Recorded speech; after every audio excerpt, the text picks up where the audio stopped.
1260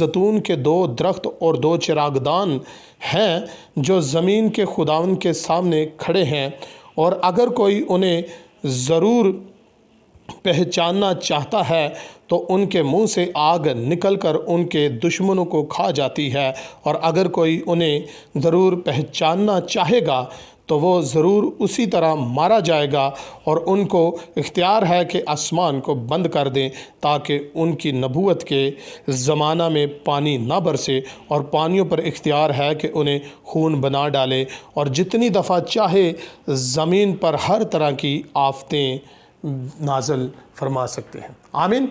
میرے عزیزو، جیسے کہ ہم نے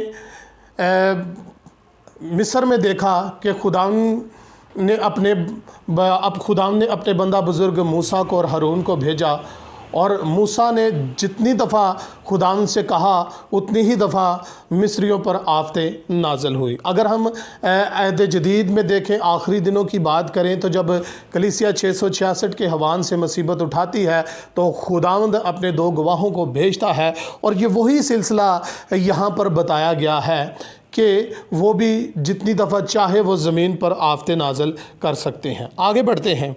3 دن کی منزل، 3 دن کی منزل، اس سے سمجھنے کے لیے ہمیں پھر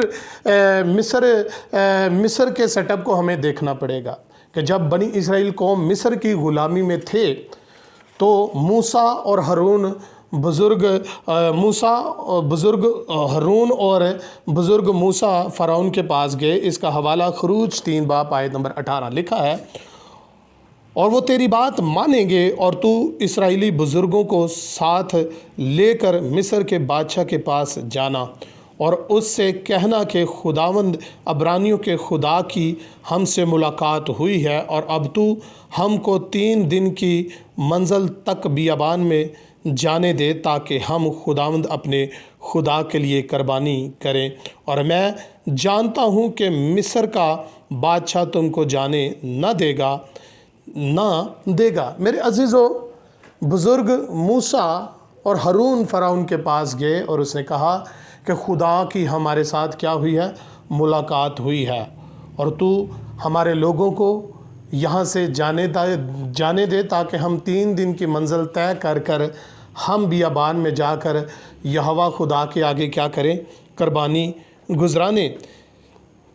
پہلے مہینے کی 14ویں تاریخ کو مصر میں فسح ہوئی، اور اس دن سے 3 دن کی منزل طے کر کے اسرائیل نے یہوہ خدا کی عبادت کی، اور بالکل اسی طرح یہوشوا مسیح فسح کے دن مصلوب ہوا اور ٹھیک 3 دن مردوں میں سے جی اٹھا۔ میرے عزیزو، سیٹ اپ وہی ہے۔ ہمیں خداوند یسوع مسیح کے بارے میں سمجھنے کے لیے یعنی کہ وہاں عید فسح ہوئی، اور عید فسح ہوئی، اور سیم اسی طرح ہم خداوند یسوع مسیح کے بارے میں دیکھیں تو 14ویں تاریخ کو مصر میں عید فسح ہوئی، اور خداوند یسوع مسیح کی مصلوبیت کے پہلے بھی ہم دیکھتے ہیں عید فسح ہوئی۔ اس کا حوالہ ہم یوحنا کی انجیل اس کا 19 باب اور اس کی آیت نمبر 13 کا مطالعہ کریں گے۔ لکھا ہے، اور پلاطوس نے یہ باتیں سن کر یسوع کو باہر لایا اور اس جگہ جو چبوترا اور عبرانی میں کلبتہ کہلاتی ہے تخت عدالت پر بیٹھا، اور یہ فسح کی تیاری کا دن اور 6 گھنٹے کے قریب تھا۔ پھر اس نے یہودیوں سے کہا کہ دیکھو، یہ ہے تمہارا بادشاہ، یہ ہے تمہارا بادشاہ۔ میرے عزیزو، کیسے ہم نے دیکھا کہ عید فسح کا اور خداوند یسوع مسیح کی آمد کا بہت ہی گہرا تعلق ہے۔ مصر میں جب فسح ہوئی تو جب بنی اسرائیل قوم نے فسح وہاں پر کی تو اس کے بعد 3 دن کی منزل طے کر وہ خداوند کی حضوری میں پہنچے، اور انہوں نے وہاں پر کیا کی؟ قربانی کی۔ اور اسی طرح خداوند یسوع مسیح کی جب مصلوبیت کا دن آتا ہے تو اس سے پہلے فسح ہوئی، اور اس کے بعد 3 دن کا سیٹ اپ کیا ہے ہم آگے دیکھتے ہیں۔ لوکا 19 باب آیت نمبر 22 لکھا ہے، اور کیا ضرور ہے کہ ابن آدم بہت سے دکھ اٹھائے اور بزرگ اور سردار کہنوں اور فقی اسے رد کریں اور وہ قتل کیا جائے اور تیسرے دن جی اٹھے۔ آمین۔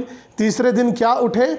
جی اٹھے۔ یہاں یاد رکھے گا کہ جب یہوشوا مسیحا زندہ ہوا تھا تو یہ پہلے مہینے کی 17 تاریخ کا اختتام تھا۔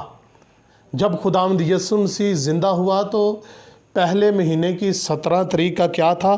اختتام تھا، اور 18 تاریخ کا شروع تھا۔ بائبل کے مطابق پہلے مہینے کی 14 تاریخ کو اسرائیل مصر میں فسح کرتا ہے، اور فسح کرنے کے بعد مصر میں سے روانہ ہوتا ہے۔ ربیوں کے مطابق اسرائیلی ٹھیک 17 نسان کو مصر کی حدود پار کر چکے تھے، اور یہ تیسرے دن کا اختتام بھی تھا۔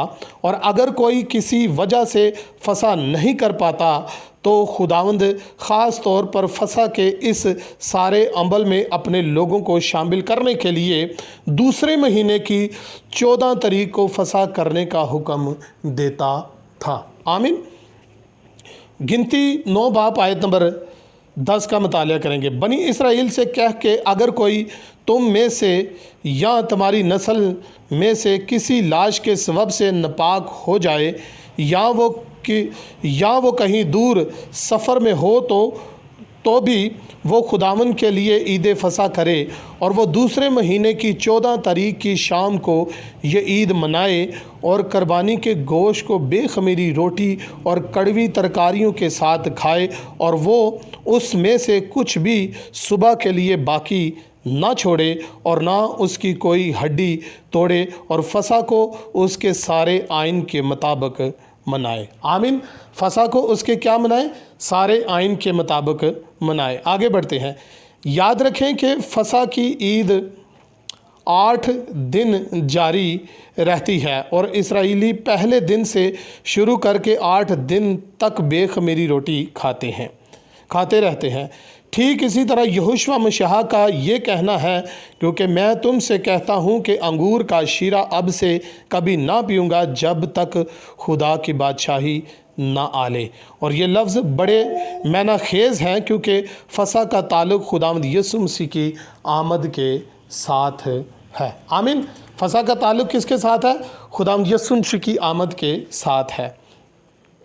جیسے یہوشوا مسیحا 17 نسان کے اختتام پر، یعنی کہ 17 نسان کا جو ہے وہ ختم ہو رہی تھی، اور 18 نسان جو ہے وہ شروع ہو رہی تھی۔ 17 تاریخ ختم ہو رہی تھی اور 18 نسان جو ہے وہ شروع ہو رہی تھی۔ لکھا ہے 17 نسان کے اختتام پر ہمارے نجات کی خاطر جی اٹھا، جیسے اسرائیل مصر میں سے تیسرے دن یعنی 17 نسان کے اختتام پر مصر سے باہر نکل گیا، بالکل اسی طرح خداوند یسوع مسیح کی آمد ٹھیک دوسرے مہینے کی 17 تاریخ کو ہوگی۔ 17 تاریخ کو کیا ہوگی؟ خداوند یسوع مسیح کی آمد ہوگی۔ سو میرے عزیزو، ہم نے خدا کے کلام میں سے دیکھا اور بہت گہرے طور پر ہم نے سمجھا۔ اگر آج کے کلام کے وسیلہ سے آپ کو برکت ملی ہے، آپ کو سمجھ آئی ہے، تو آپ اس چینل کو سبسکرائب کر دیں اور بیل آئیکن کو پریس کر دیں، تاکہ ہماری ہر نئی آنے والی ویڈیو کا نوٹیفیکیشن بر وقت آپ تک پہنچ سکے۔ خداوند آپ سب کو بہت زیادہ برکت دے۔ ملتے ہیں نیکسٹ اگلے نئے ٹاپک کے ساتھ، تب تک کے لیے خدا حافظ۔